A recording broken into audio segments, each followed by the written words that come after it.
Da-dum, da-da-dum, da-da-dum, da-da-da-da-da-dum, da-da-da-da-da-dum. What does that even mean, Bowers Game Corner? Ahoy there, YouTube! I'm back again today for another game review. Today I'm very excited to check out Pocket Sports Football from Pocket Sports. This is 2 players, ages 13 plus. It'll take you about 20 minutes to play, and in Pocket Sports Football, you're going to be chucking dice, trying to beat your opponent down by running the ball and passing the ball, but all the while they're going to be trying to sack you while your QB's scrambling, trying to force fumbles, block your extra points, do all sorts of football-related stuff. I love football. Does this game live up to my hype? I don't know. Let's open up, and I'll tell you. Alright then, we're going to take a look at what's going to get inside of Pocket Sports Football. First and foremost, we got our handy-dandy rule sheet. It's 1 page, double-sided. It's well done until you get to the pro mode, the advanced version of the game. And when you get down here, it gets confusing more than it needs to be. And I'll talk more about that in the pros and the cons. But overall, it is a decent rule booklet. So, in this game, what you're going to be doing is you're going to be chucking dice, trying to score points in American rules football. You're going to be keeping track on the scoreboard over here, and rolling dice and doing what the dice tell you to do. So I will run you through over the components, and we'll show you how the game works. So first component-wise, we've got our scoreboard over here, pretty self-explanatory. This is where you're going to be keeping track of both players' scores with the red and yellow cubes right over here. Next, you're going to have these 4 cards right here, which are going to symbolize the 4 different teams in the game. Now, if you're using the advanced version of the game, then you'll use all this stuff up here, which will give you bonus modifiers whenever you roll a counter or a toss or a screen or a QB sneak. Or, potentially over here, these are persistent. However, you have an opportunity to do these, but you have to do a skill check and roll the die in order to accomplish that. But if you're able to accomplish the ones over here on the right, then the defense only gets to roll 1 defense die instead of 2, which is very useful. Most of the time, they're not going to stop you. They'll only get to roll 1. So, those are going to be your 4 teams, but the star of the show really are going to be the 5 dice. And these are what you're going to be primarily using.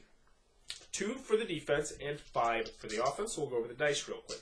First die is going to be the one you're going to roll the most, and that is the quarterback die. This is going to dictate what you do when it's your turn, whether you pass to a tight end, or hand off to the running back, or pass to a wide receiver, or go on a quarterback sneak, or scramble, or so on and so forth. Next, you're going to have a running back die.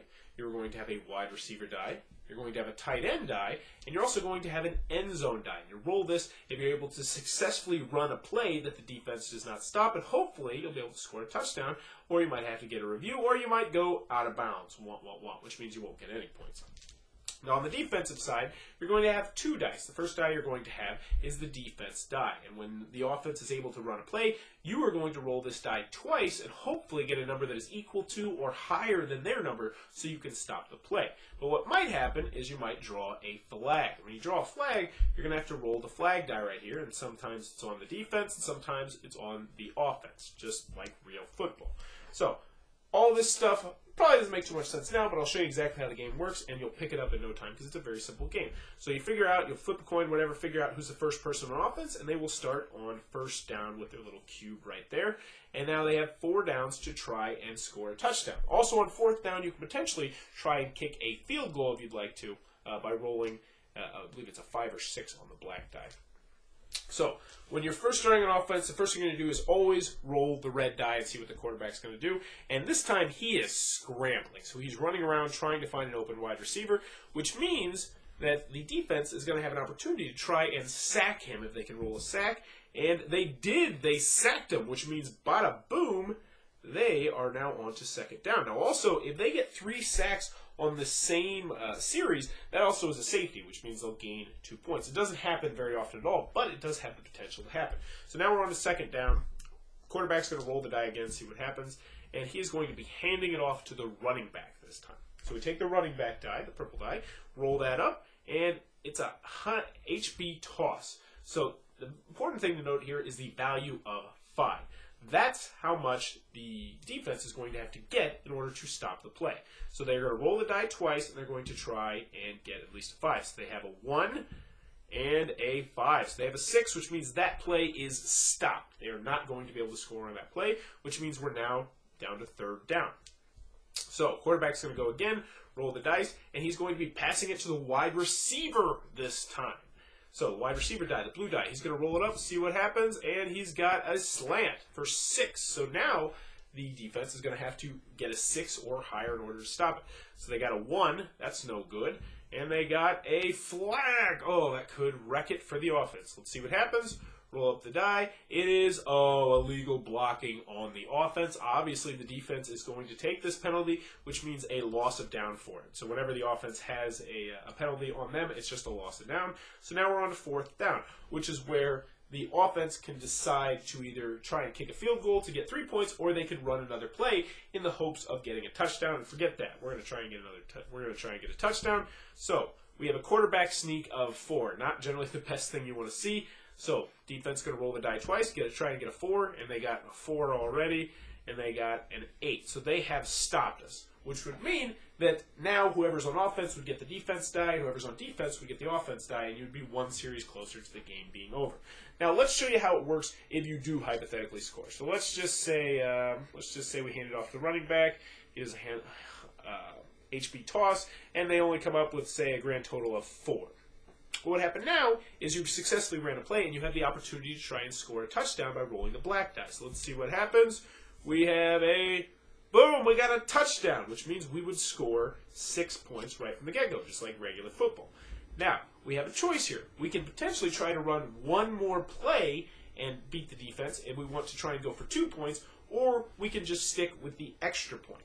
Now, how the extra point, if you decide to go the extra point route, is the defense gets to roll the ball 1 time, and they're attempting to get the PAT block. Anything aside from the PAT block is just you get an extra point. However, they get the PAT block, you don't get the extra point. You pass the dice, offense does defense, defense does offense. Rinse, wash, and repeat until you played X amount of series. Whoever has the most points at the end of the game is going to be the winner, and that, in a nutshell, is how Pocket Sports Football is played. Alrighty then, Pocket Sports Football from Pocket Sports. What are my final thoughts from the pros? Let's go over the cons. First, on the pro side, it's very easy to learn, very easy to teach. At least the base version of the game is not the advanced version of the game. And I'll talk more about that. In the cons, component-wise, it is nice. The graphic design on the cards is perfectly serviceable and small, compact, portable. Maybe for family gamers who enjoy football with young kids, this might work for you. And, oh man, really struggling here. Moving on to the cons, I was completely let down by Pocket Sports Football. This is not a good game. It feels like it was designed in the 1980s, and there's a couple different reasons why. First and foremost, ahead of everything, is there's really not any choices to make in this game. There's some minor choices here and there, like, oh, I got a touchdown. Do I go for 2? Or do I just go for 1? Or, hey, there's a flag. Do I decline the penalty or do I accept the penalty? And that's about it. Other than that, you just roll your quarterback die, and then you roll your tight end die if it says to roll tight end, and then the other player rolls, and then you roll, and then they roll, and you roll, and they roll. And the game dictates what you roll. Now, granted, you can play in the more advanced version of the game, where if you call the audible, you can potentially pick which die you want to roll. So that does give you a little bit of choice. But the problem with the advanced version of the game is that the rules section for that is bad, and it's confusing. You get to that section, and it's like, okay, you get +2 for this, +1 for 1. It's like, okay, I understand that part. But then it's like, you get the Hitchin thing, but that's got to do a skill check. And it's like, the skill check for what? That's not on the die. Then you actually have to look at the rules and at the dice at the same time, and you have to know that you're supposed to be doing that in order to understand the advanced rules, and they're just not good. You can tell that they tried to squeeze everything they could on that tiny little rule booklet, and for the most part they did, but that part they did not, which is a shame because the advanced version of the game actually does give you some choices, and it's better than the base version of the game. But that being said, the base version of the game is still really bad, and this version of the game is still bad. It's just no choices to make whatsoever. So if you're in the market for a game that tells you what to do, then this might be the game for you. And if not, you can probably just avoid Pocket Sports Football. It's not a good game. So that is my review for Pocket Sports Football. If you enjoyed this review, please be sure to click on the subscribe button down below and in the comments below. Let me know, did you ever play sports when you were younger? I played high school football. I was a fullback. I really enjoyed that. I had to drop out, though, because of terrible choices. Other than that, I played soccer when I was really young, and it ruined soccer for me because we went undefeated. We were undefeated in our YMCA league, and they gave us the same size trophy as everybody else. And I was like, what is this? Why do we get the same size trophy as everybody else? And it just ruined soccer for me completely forever. But let me know in the comments below. Did you ever play any youth sports? If so, which ones? As always, thanks for your time, YouTube.